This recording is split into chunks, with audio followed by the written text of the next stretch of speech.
이제 고린도후서를 쓰게 된 배경이 되는 중요한 큰 기쁨의 위로의 장이라고 할 수 있습니다. 우리가 고린도후서를 시작할 때 그 배경에 대해서 잠시 나눴었는데요. 고린도 교회가 네 개의 파로 갈리어지고 또 여러 가지 고린도 교회에 문제가 생기고 이로 말미암아서 또 심지어 아볼로라고 하는 그런 목회자를 그들이 쫓아내는 듯이 보내버렸고, 아볼로도 더 이상 목회를 할 수 없는 그러한 그 교회, 목회자들을 지금 3명이나 거절했던 교회였죠. 첫 번째로는 아볼로를 거절했고, 두 번째로는 디도도 거절했고, 디모데도 거절했죠. 디모데가 가서 수습을 하려고 했었을 때 그들이 거절하여 디모데도 포기하고 돌아오고, 그 다음에 세 번째로는 사도 바울이 이거 안 되겠다 해가지고 내가 가야겠다 해서 고린도 교회에 갔더니, 고린도 교회가 사도 바울의 말을 듣지 않고 그들이 사도 바울도 거절함으로 말미암아서 사도 바울이 상처를 받고 다시 돌아오고, 이런 가운데서 사도 바울이 이 교회에게 다시 한번 눈물로 편지를 쓰며 결단하고 편지를 쓰게 되었습니다. 그 편지를 우리는 눈물의 편지라고 하는데요. 그 편지를 보내어 놓은 후에 사도 바울이 얼마나 간절하며 얼마나 기도하며 얼마나 애가타며, 심지어 에베소 교회에는 이 부흥이 일어나고 그 지역에 있어서 계속해서 놀라운 역사들이 일어나고 있는데, 고린도 교회는 저렇게 무너져가고 있는 것을 보면서 이 사도 바울의 심정이 그냥 에베소로 그냥 집중하자 하는 것이 아니라, 그 무너져갔던 그 교회, 거기서 참으로 열심으로 전도하고 선교하면서 참으로 세워놨던 많은 영혼들이 도둑질을 당하고 있는 상황이었습니다. 참으로 이 사도 바울의 이 복음의 말씀을 흔들어 놓고 사도 바울의 이런 사도권에 대하여 흔들면서 그들의 가졌던 믿음과 소망이 그들이 통째로 도둑질을 당하고 있는, 이리들에 의해서 도둑질을 당하고 있는 상황, 교회 전체가 흔들리는 이런 상황 속에서 괴로움에 못 이겨서 사도 바울이 눈물로 하나님 앞에 호소하는 마음으로 고린도 교회에다가 막 편지를 썼어요. 이 편지마저도 받아들이지 않으면은 사도 바울도 지금 가도 안 되고 뭐 어떻게 할 수 없는 그런 상황에서 이 눈물로 쓴 편지를 쓰게 되었습니다. 그래서 오늘 7장에 보면은 그들에게 쓴 편지에 대하여서 사도 바울이 뭐라고 하느냐면은 7절에 보면은 이렇게 말하죠. 그가 온 것뿐 아니요 오직 그가 너희에게서 받은 그 위로로 위로하고 너희의 사모함과 애통함과 나를 위하여 열심히 있는 것을 우리에게 보고함으로 나를 더욱 기쁘게 하였느니라 하면서, 그러므로 내가 편지로 너희를 근심하게 한 것을 후회하였으나, 이 편지로 너희를 근심하게 했던 것은 바로 사도 바울이 직접 가가지고 그 고린도 교회를 수습하려다가 오히려 수습이 안 되고 돌아와서 하나님 앞에 눈물을 흘리며, 그리고 고린도 교회에다 쓴 지금은 그 편지가 뭔지 모릅니다. 다만 어떤 내용인지 모르지만은, 그러나 그 편지로 그들에게 쓴 것을 후회하였으나 지금은 후회하지 아니함은 그 편지가 너희로 잠시만 근심하게 한 줄을 알미라. 이 편지를 보았던 사람들이 이 편지를 보고 근심거리가 되었던 거예요. 정말로 이 사도 바울이 어떠한 내용이었는지 모르죠.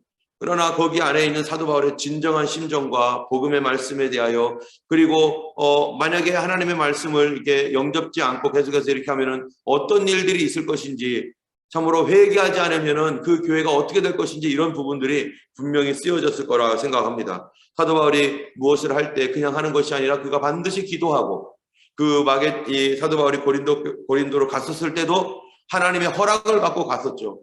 그랬는데도 불구하고 고통을 받고 돌아왔던 것은 그 안에 무엇이 문제 있는지를 정확히 알도록 하기 위한 하나님의 섭리였던 것입니다. 그 가장 핵심적인 것이 뭐였습니까? 바로 사도 바울의 사도권을 파괴하는 그런 사람들이 있었다는 거죠. 바로 목회자를 거절했던 이유, 그들을 무시했던 이유, 바로 사도권을 파괴했기 때문이었습니다. 그리고 그거를 가지고서 하나님 앞에서 참으로 기도하며 편지를 썼던 것이었습니다. 그래서 그 편지도 회개하며 하나님께 받았던 마음을 가지고, 또 그 안에 어떠한 심판에 관한 어떤 메시지도 있었을 것인데, 바로 그들로 하여금 그거를 보고 근심하게 했다는 거예요. 그런데 지금 9절에 보니까 내가 지금 기뻐함은 하면서 그들이 기뻐한다는 거예요. 왜 사도 바울이 기뻐하는가? 너희로 근심하게 한 까닭이 아니라 도리어 너희가 근심함으로 뭐예요? 회개함에 이른 까닭이라. 너희가 하나님의 뜻대로 근심하게 된 것은 우리에게서 아무 해도 받지 않게 하려 함이라. 하나님 앞에서 그들이 잠시 동안 근심했는데 이 여러 가지 사도 바울의 편지가 그들로 근심하게 함으로 뭐라 하겠느냐면 회개에 이르게 되었다는 것입니다. 그 회개에게 이르게 되었는데, 그래서 10절에 하나님의 뜻대로 하는 근심은 후회할 것이 없는 구원에 이르게 하는 회개를 이루는 것이요, 바로 하나님께서 우리에게 주시는 근심이라는 것. 하나님은 반드시 우리의 근심을 줍니다. 어떤 근심을 줄까요? 죄에 대하여 근심을 줍니다. 심판에 대하여 근심을 줍니다. 형벌에 대하여 근심을 줍니다. 하나님께서 너가 이렇게 하면은 하나님이 심판하신다. 너가 계속 이렇게 나가면은 네가 멸망받을 수 있다 라고 하는 이런 염려와 근심을 주는데, 그런데 하나님이 주시는 근심은 결국 어디로 우리를 이끌어가는가? 하나님이 주시는 근심은 구원에 이르는 회개를 이루는 것이다. 하나님은 우리에게 왜 근심을 주시는가? 바로 구원에 이르는 회개에 이르도록, 구원하여서 하나님 앞에 다시 돌아오고 그들이 회개하여서 예전에 있었던 그 기쁨을 회복하고 하나님을 더욱 잘 섬기고 하나님을 경외할 수 있는 곳으로 하나님의 근심은 우리를 그리로 이끌어가는 것입니다. 그런데 세상 근심은, 여러분 우리가 이 세상에서도 근심이 많죠. 이런 세상 근심은 어디로 인도한다고요? 사망을 이루는 것이라. 때문에 성도들은 잘 봐야 됩니다. 내가 하는 이 근심이, 내가 하는 염려, 내가 하는 두려움, 그런 거 있죠. 내가 계속 이렇게 가다가는 하나님께 벌을 주실 거야. 내가 이렇게 기도하지 않으면 내 믿음이 떨어질 거야. 내가 이렇게 계속 죄를 반복하면 하나님이 날 버리실지도 몰라 라고 하는 그런 생각이 우리에게 들어올 수 있죠. 그런데 이런 모든 생각들의 끝이 어디냐가 중요한 거예요. 그 근심이 성령님은 우리를 어디로 인도하는 거예요? 근심이 구원에 이르는 회개하게 하여서 우리로 하여금 하나님과 관계가 회복되고 다시 기도의 자리로 나오고 다시 기쁨의 자리가 회복되어지고 다시 예배로 하나님께 나가고 다시 친밀함으로 나가는데, 그런데 이 근심이 사단이 이거를 잡아버리면 어디로 가는 거예요? 바로 이 근심이 사단이 계속 더 근심을 더하게 하면은 이것으로 인해서 하나님 나를 버렸어, 나는 포기했어, 나는 기도할 자격도 없어, 나는 교회 갈 자격도 없어 해가지고 어디로 가요? 교회마저 못 나오게 만들고 기도의 자리에서 떠나게 만들고 하나님의 그 은혜 안에서 떠나게 만들어서 결국 홀로 남게 하는 거예요. 그래서 이 사람 끊고 저 사람 끊고 결국 목회자까지 다 끊어버리고, 그리고 자기 홀로 있다가 그리고 멸망하고, 심지어는 그러다가 어디로 갑니까? 이단에 빠지기도 하고, 이것에 의해서 여러 가지 고난과 고통을 받는데 그게 누가 하고 있다는 겁니까? 지금 사단이 그리로 인도하는 거예요. 하나님은 우리를 그렇게 인도하지 않습니다. 하나님의 인도는 어디로 갑니까? 우리로 회개하게 해서 근심이 아니라 이제는 기쁨으로 회복으로 돌아오게 하는, 바로 이 고린도 교회가 근심이 심했어요. 정말로 사도 바울의 준 편지대로 이렇게 될 것인가?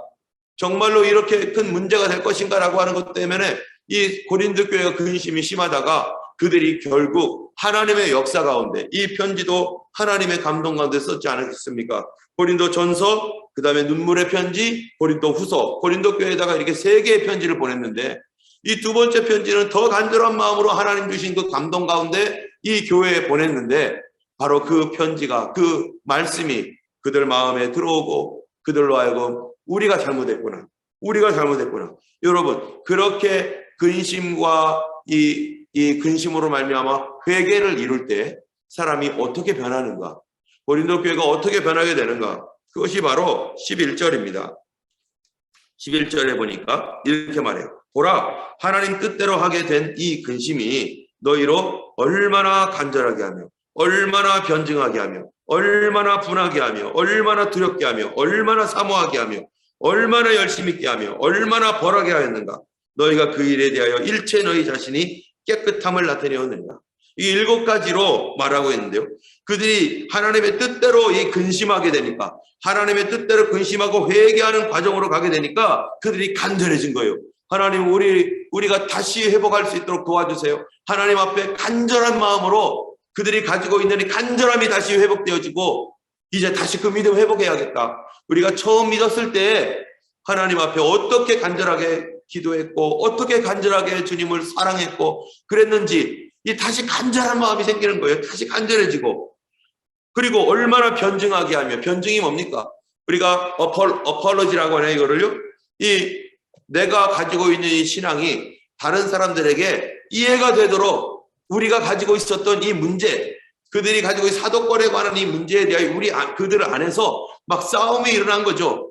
그래가지고 그것에 대하여 이 사도 바울의 사도권과 그 목회자에 대한 권위와 또 하나님께서 주신 어떤 이런 메시지들, 또 심판에 대한 메시지들, 이런 것들이 그 속에서 막 뒤집어지며 서로 막 싸우고 변증하면서 그것이 결국 이겨버린 거예요. 하나님 말씀이 이겼어요. 그러므로 우리가 잘못했구나.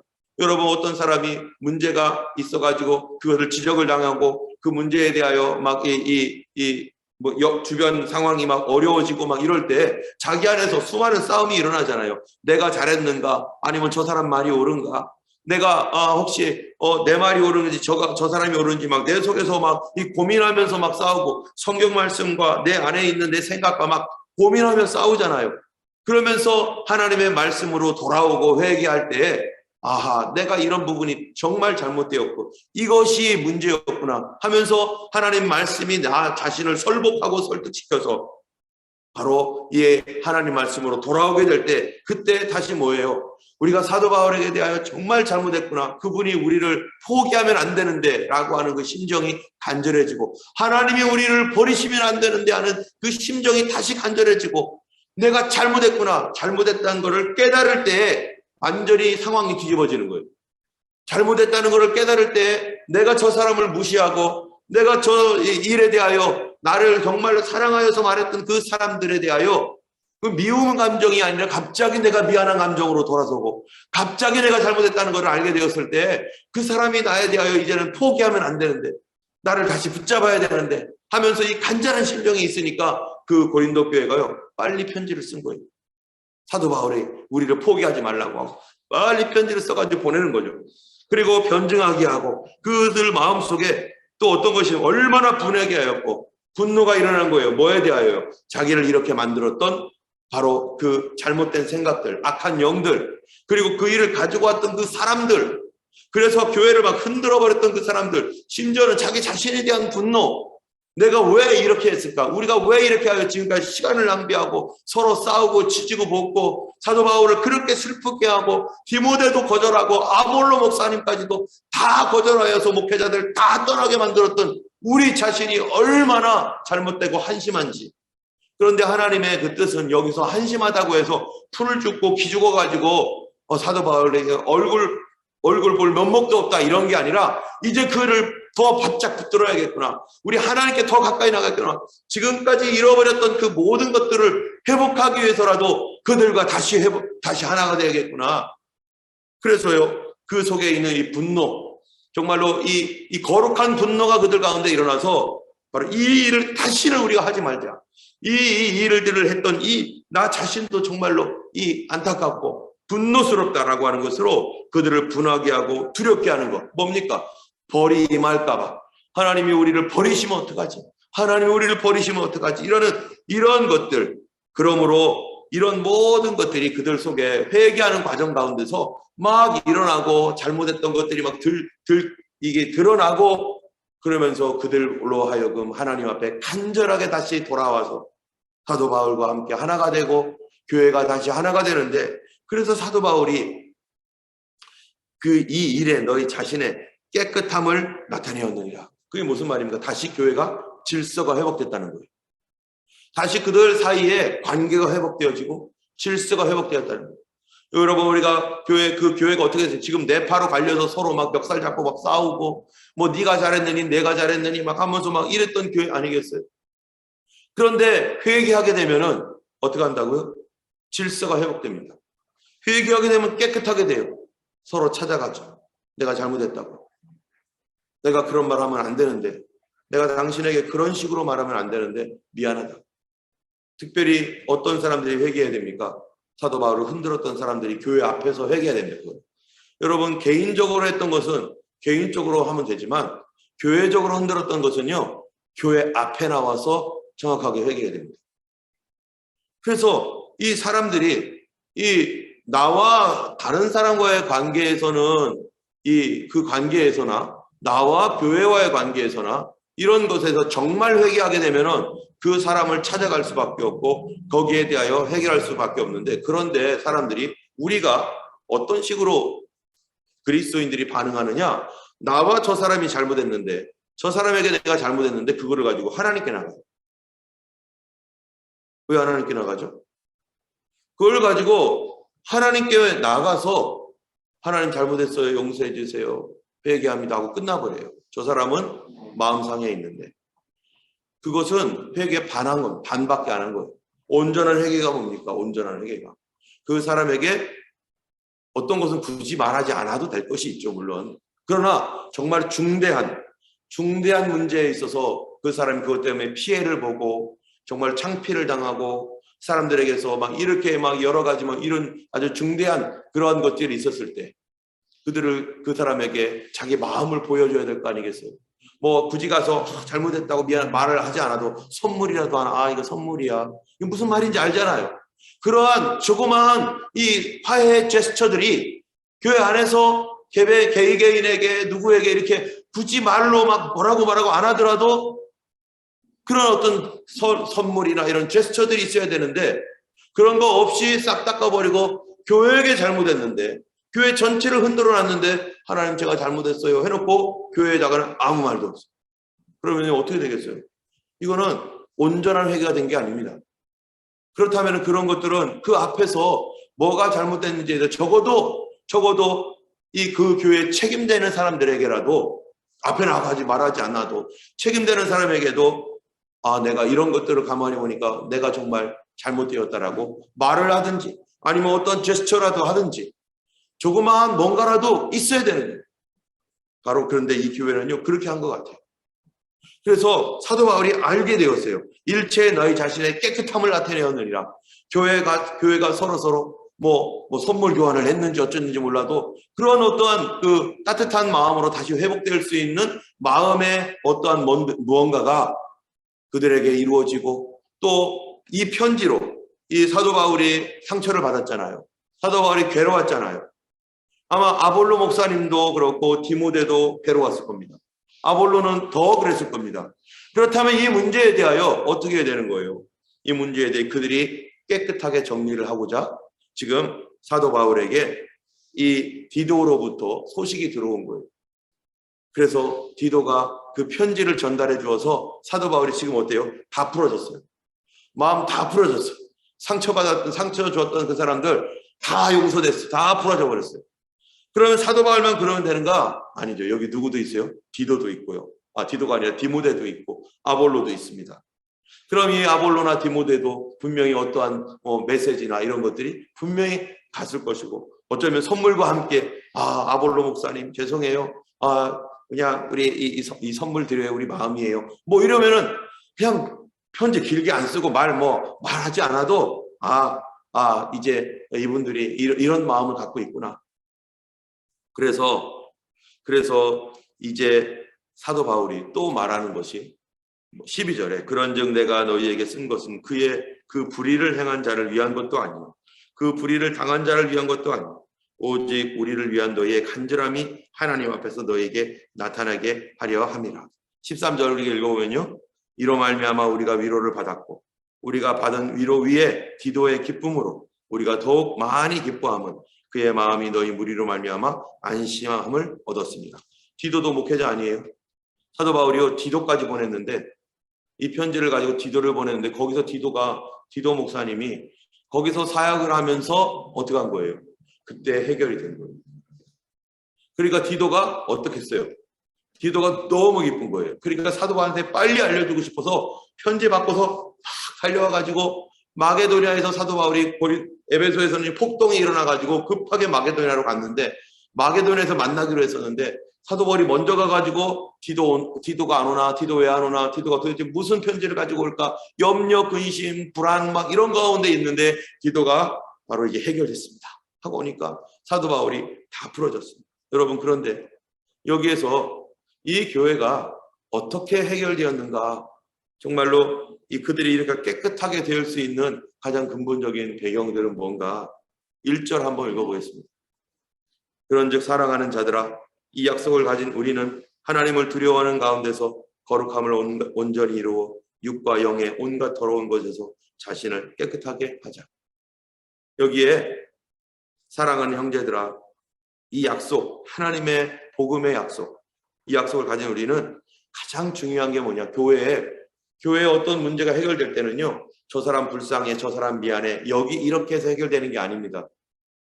여러분, 성도들 간에 어떠한 어려움이 있고, 교회 안에 어려움이 있고, 가정 안에 모든 성도들의, 모든 하나님의 백성들의 해결점은 어디에 있어요?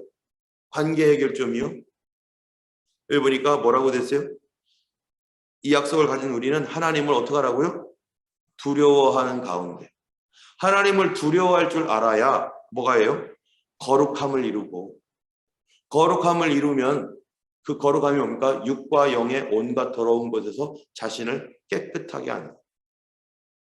하나님을 두려워할 줄 모르면 육신이 더럽건 영적인 더러운 것들이 오건 상관하지 않아요.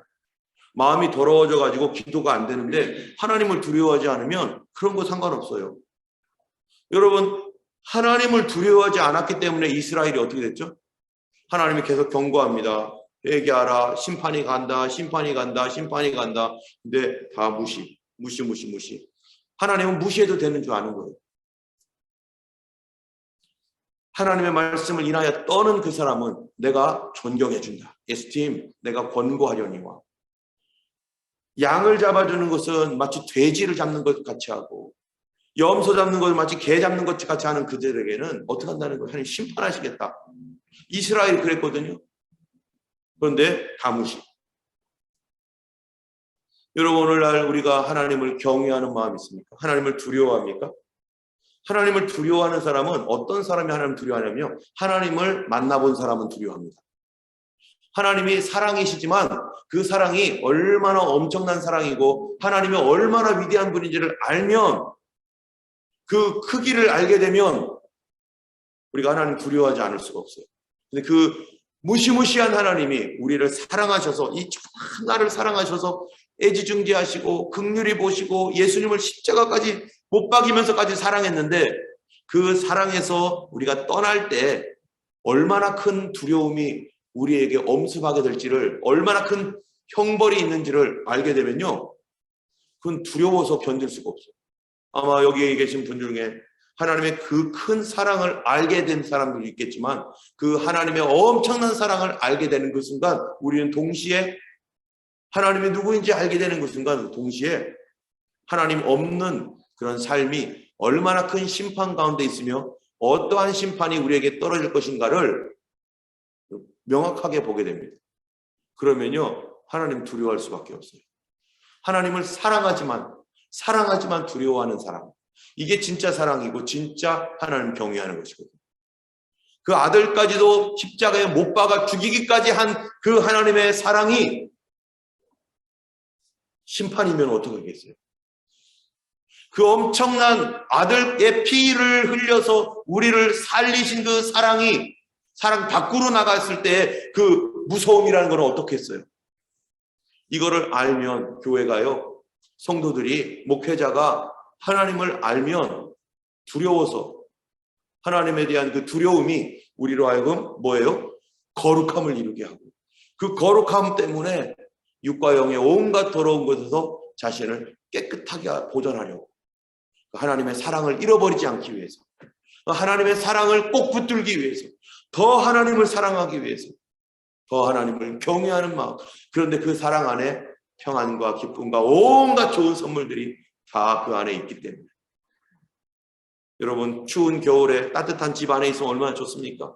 그런데 옷 벗고 밖으로 나가보세요. 덜덜덜 떨리는 거와 똑같다는 것입니다. 오늘 우리가 하나님을 두려워하는 마음이 있는가? 하나님을 두려워하지 않으면 교회를 무시하고, 목회자 무시하고, 성도 무시하고, 죄를 짓건 뭐하건 회개 안 하고 무시하고 삽니다. 심판? 그런 거 필요 없어. 안 믿는 사람 그렇게 하죠.